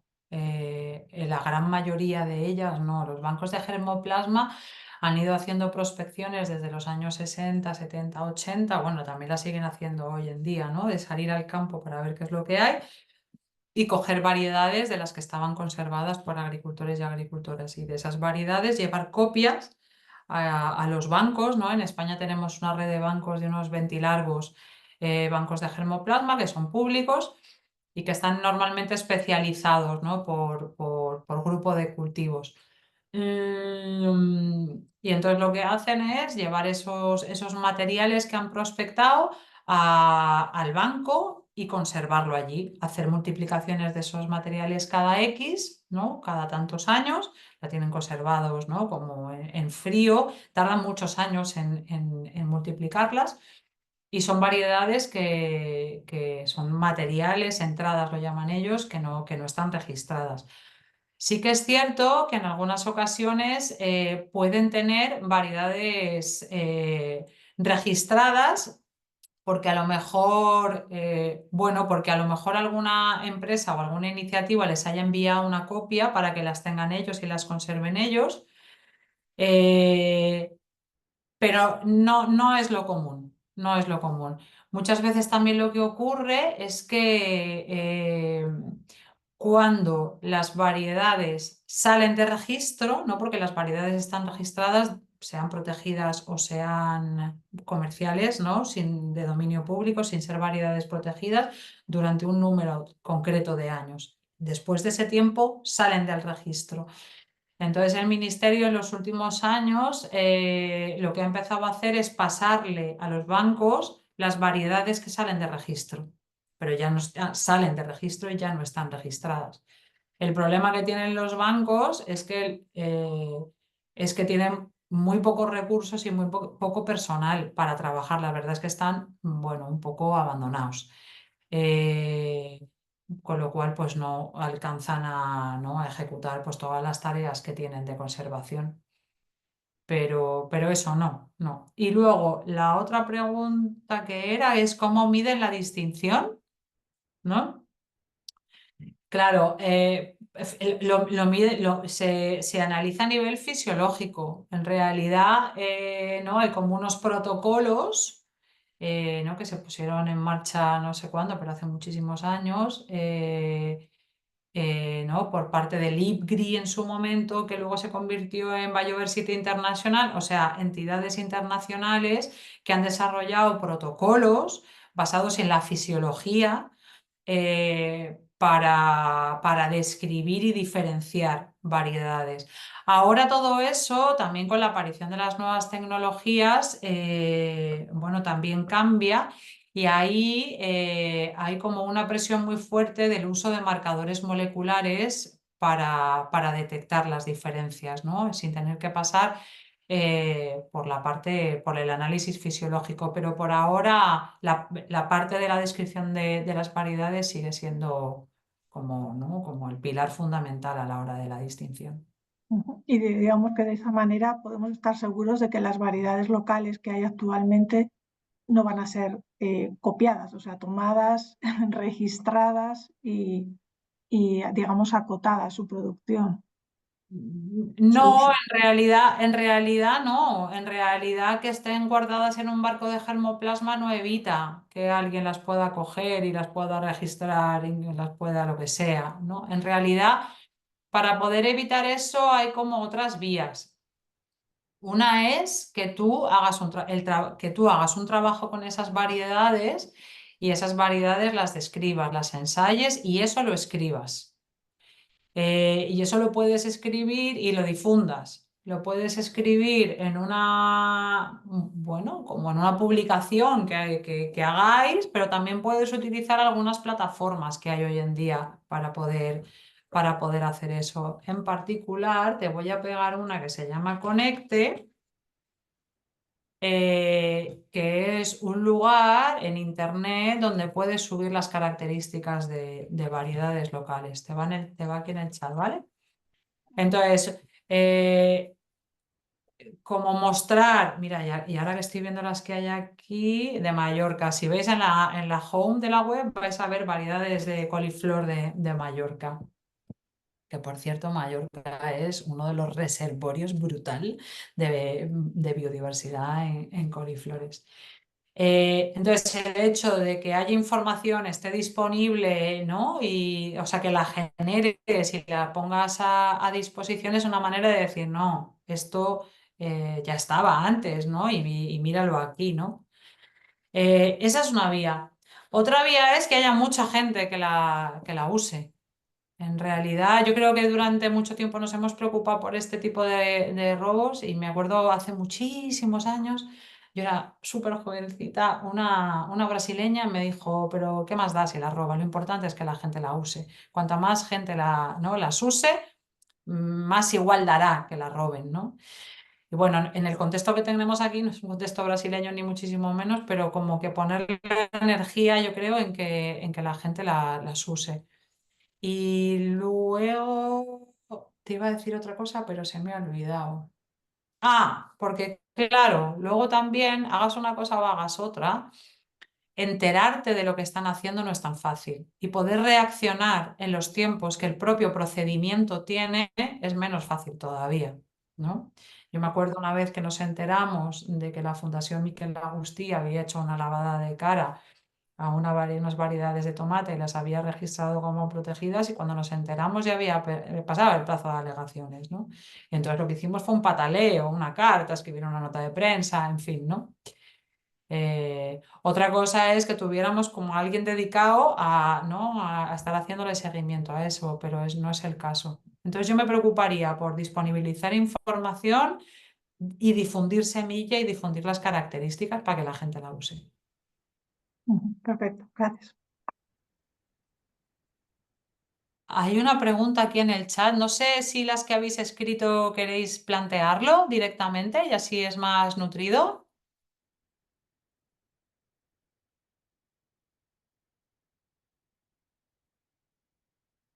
¿No? ¿No os animáis?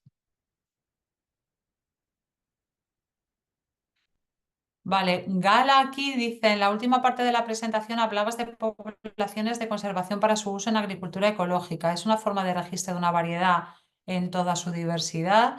¿Según qué normativa era? Nos darás la presentación. La presentación os la daré y yo creo que te estás refiriendo al material heterogéneo ecológico, que, ¿no? Que es un espacio donde podemos notificar poblaciones que no sean homogéneas y estables, poblaciones que sean heterogéneas. Sí, entonces desde ese punto de vista es una manera de poder introducir materiales que ellos llaman con todas poblaciones, yo estoy usando el término población porque el de material no me gusta, en toda su diversidad. Lo que pasa que no es un espacio pensado para las variedades locales, ¿no? En el caso de variedades locales. Es un espacio pensado para poblaciones fruto de procesos de mejora participativo, para una cosa que ahora se hace mucho en determinados espacios, que es como mezclar muchas variedades para generar una población evolutiva. Está más pensado en eso, para eso, pero pese a todo, yo creo que vale la pena en el caso de las variedades locales pensar cómo la vamos a presentar para que pueda utilizar ese cajón del material heterogéneo.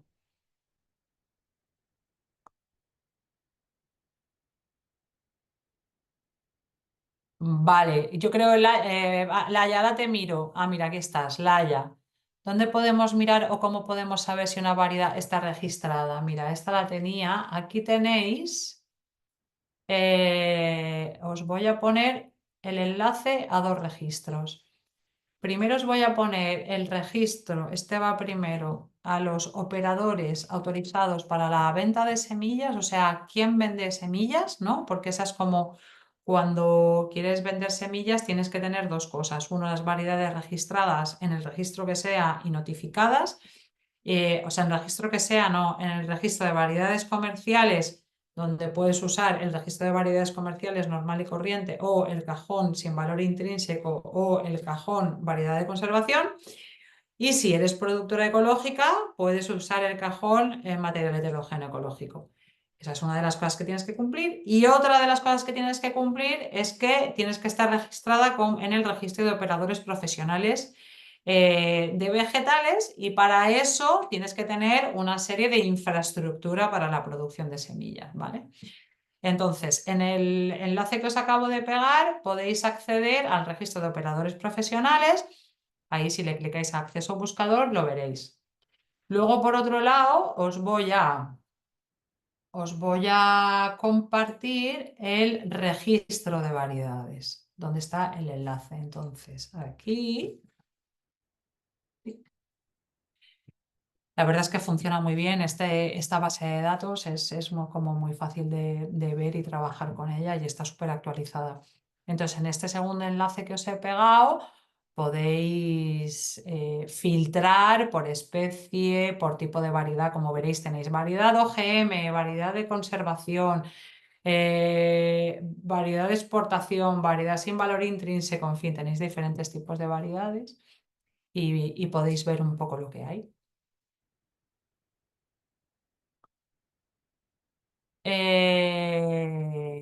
¿Qué más? ¿Qué más tenéis por aquí? A ver, Laia, ¿dónde podemos mirar? Esto ya lo he visto.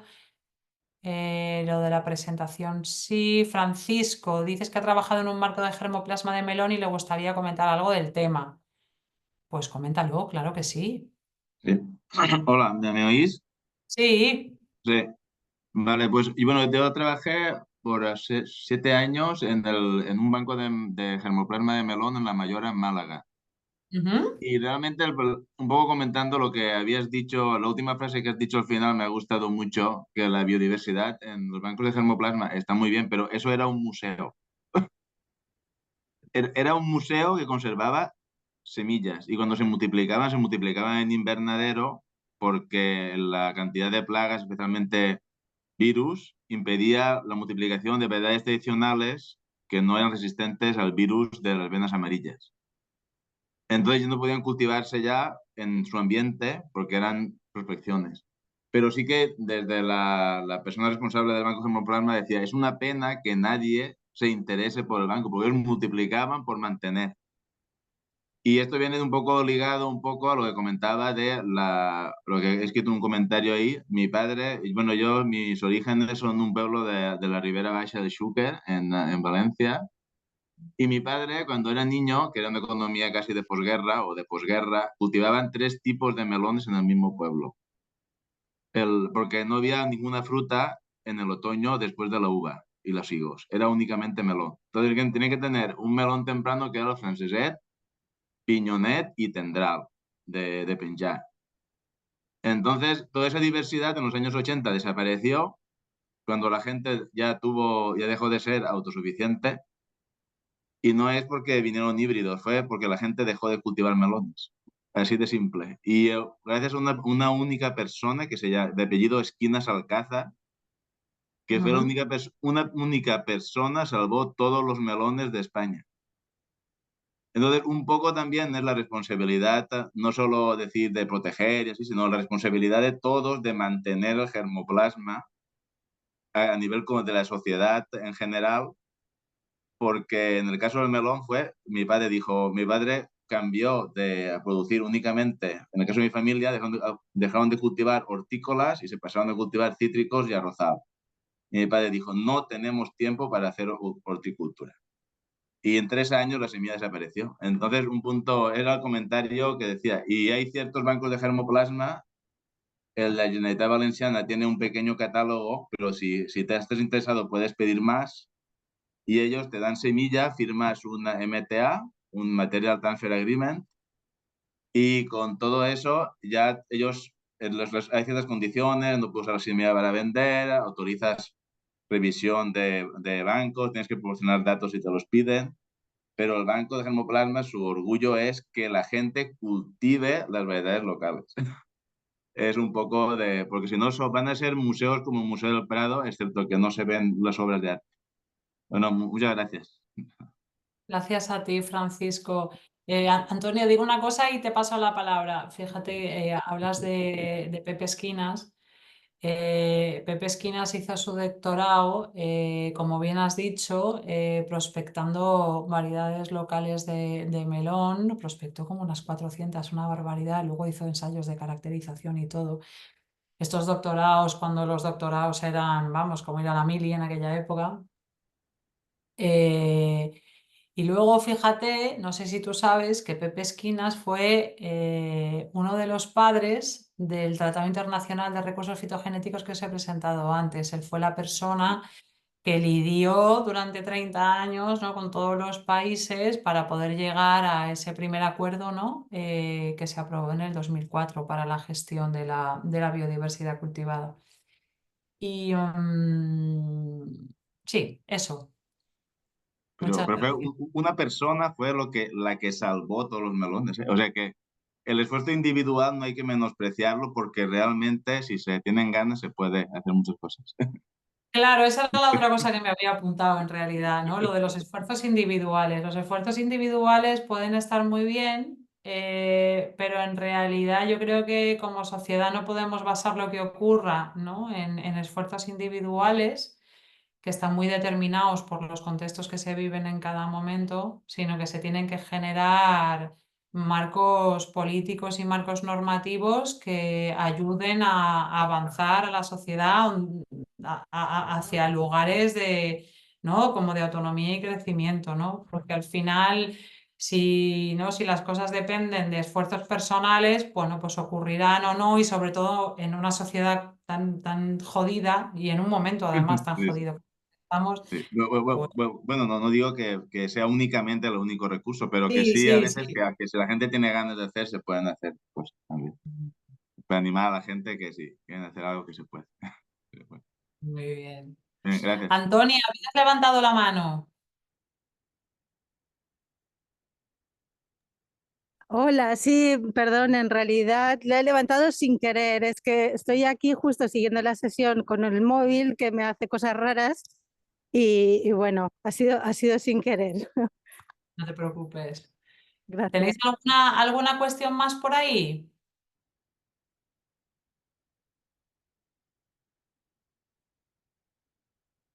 Vale, si os parece, en estos últimos minutos yo tenía como una presentación así para hablaros un poco de lo que está ocurriendo ahora, de la revisión de la norma, pero como es ya tarde y queda poco para acabar, no la voy a pasar, pero voy a comentaros algunas cositas, ¿no?, para que, bueno, para compartir qué es esto de lo que he hablado un poco en mi intervención de antes de la revisión del proceso normativo, y luego ya pues el año que viene, si está aprobada esta nueva norma, pues ya os la presento.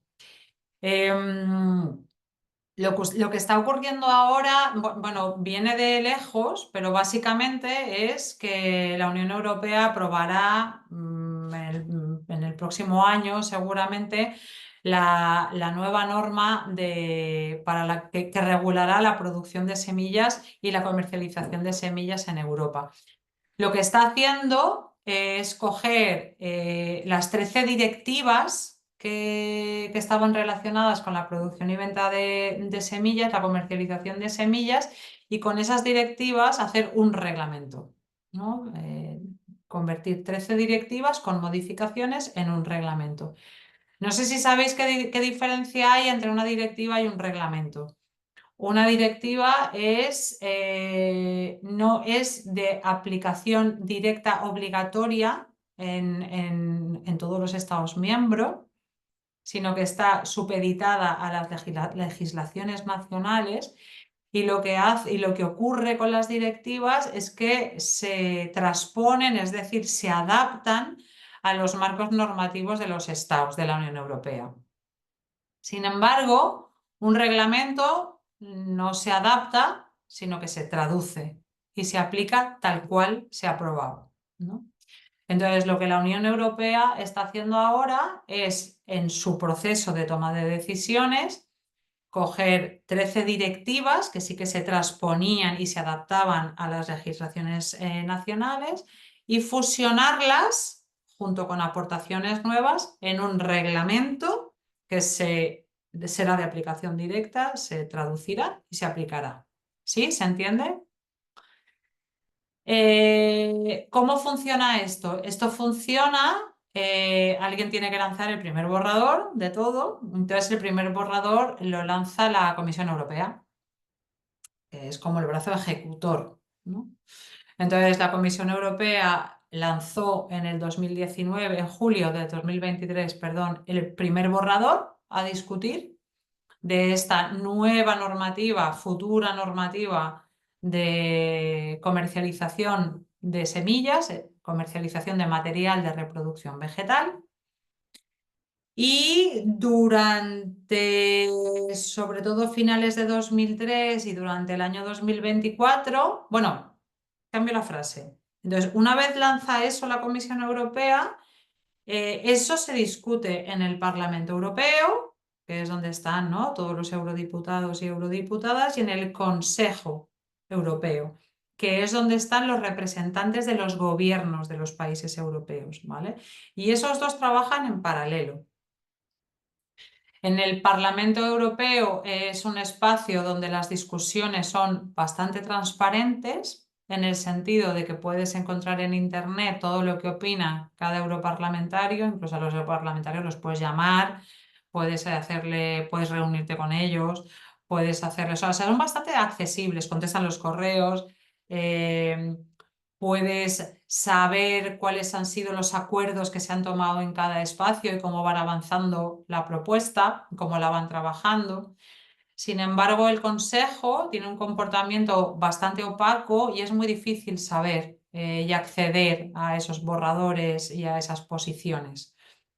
Y cuando preguntas sobre qué están discutiendo, te dicen, pues ya verás, ¿no?, lo que dirá el ministro en su próxima declaración no sé cuándo, y las declaraciones son declaraciones como muy, donde no entran en el detalle, ¿no? Son como muy, muy abiertas. Entonces, el Parlamento Europeo desde finales del 2023 y durante 2024 opinó sobre la propuesta que había hecho la Comisión Europea, opinó sobre el borrador que había hecho la Comisión Europea. La Comisión Europea había hecho una propuesta, bueno, que podría ser peor, ¿no? Tiene algunas cosas que son interesantes y podríamos valorar como positivas desde una lógica de mínimos, ¿no? Porque, bueno, yo personalmente a veces estoy en una lógica bastante de mínimos. Pero por otro lado, si pensamos que va a ser la norma que rija la comercialización de semillas durante los próximos 40 años o 30 años y que además sea la norma que se copiará, ¿no?, en países del sur global, como ocurre normalmente, pues la verdad es que deja bastante que desear, pese a que tiene algunos elementos interesantes, como por ejemplo incorpora esta propuesta de material heterogéneo para toda la agricultura y no solamente para la agricultura ecológica, y alguna cosa más, pues hombre, pues estaría bien con la que está cayendo, como os decía antes, como ser un poquito más atrevidos, ¿no? Entonces, el Parlamento Europeo opinó sobre el borrador de la Comisión Europea, creo que fue en abril, si no recuerdo mal, del año pasado, y la crítica que le hizo fue progresista, ¿no? O sea, que fue en algunas cosas fue más allá o de manera general diría que fue más allá que la propuesta de la Comisión, ¿no?, como más atrevida. Luego, lo que pasa que ¿no? También tuvimos elecciones en el Parlamento Europeo y el Parlamento Europeo que tenemos ahora no es el que teníamos antes y es un Parlamento Europeo con un fuerte peso de la extrema derecha y ¿no? como mucho más derechizado, ¿no? En cualquier caso, el nuevo Parlamento Europeo, y ese era un miedo que había, no dijo vamos a repensar esto, sino que dijo, vale, seguid. Entonces, el Parlamento Europeo ya había dicho lo que opinaba sobre este borrador y había hecho como una contrapropuesta. Y ahora la pelota está en el tejado del Consejo Europeo, que como os digo, es mucho más opaco y muchísimo más conservador. Entonces, por las noticias que nos van llegando, los espacios estos interesantes, pues no los ven nada claros, y entonces a lo largo de este año acabará cerrando su posición. Y una vez cierre su posición, ¿no? Su opinión sobre ay, se me ha ido. Sobre el borrador de la comisión, el Consejo tendrá su posición, el Parlamento tendrá su posición y entonces empezará el trílogo, que es una búsqueda de acuerdo y de compromiso entre la posición del Consejo y la posición del Parlamento en una conversación facilitada por la Comisión, por eso lo del trílogo. Y eso llevará unos meses en los que se llegará a un consenso y se cerrará la norma. Entonces la norma, pues a lo mejor se cierra para el 2026, por ejemplo, tal y como están yendo las cosas. Una vez se apruebe este reglamento, que será de aplicación directa, o sea, traducción y aplicación, tardará unos 2 o 3 años en ponerse bueno, en estar, sí, en aplicarse efectivamente en los estados de la Unión Europea, con lo que se espera que se aplique como a partir del 2028 o 2029. En Europa, numerosas organizaciones están intentando hacer lobby, hacer incidencia, ¿no? Primero se hizo incidencia para que el Parlamento Europeo, ¿no? como fuese más allá de la propuesta de la Comisión y generara como más espacios o espacios más, sí, más positivos, ¿no? y más nobles, ¿no? para introducir biodiversidad cultivada dentro del sistema. Ahora el trabajo de incidencia se está haciendo en el Consejo, pero ese trabajo es más difícil porque, como os digo, es mucho más opaco. Y se han generado diferentes estrategias para hacer incidencia y una de ellas, os la voy a pegar, es una campaña que se llama Levantemos. Ahí, no sé si lo podéis ver, Levantemos nuestros tenedores. Os lo voy a pegar desde otro lado, donde podéis firmar y además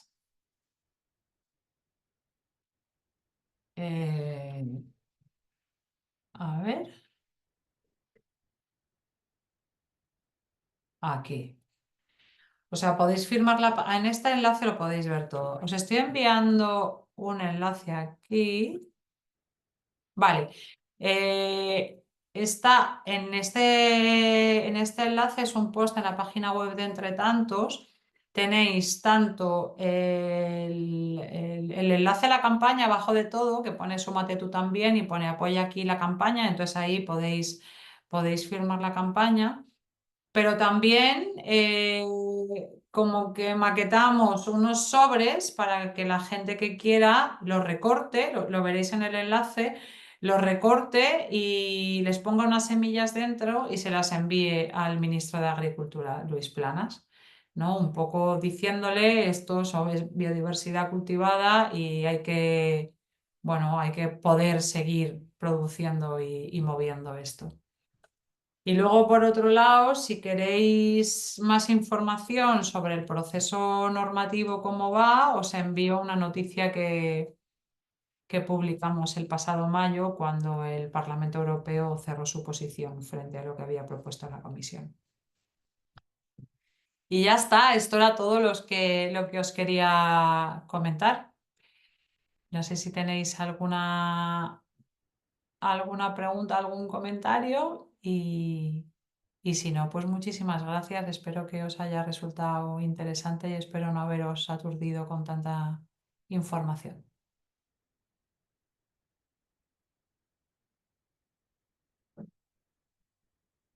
Atordida no, Maria, al contrari, molt, sí, com bé diuen els comentaris, molt clar, com sempre, i sobretot, sí, claretat en tota aquesta complexitat informativa i també gràcies per tots els enllaços i tot d'una que ara tanquem.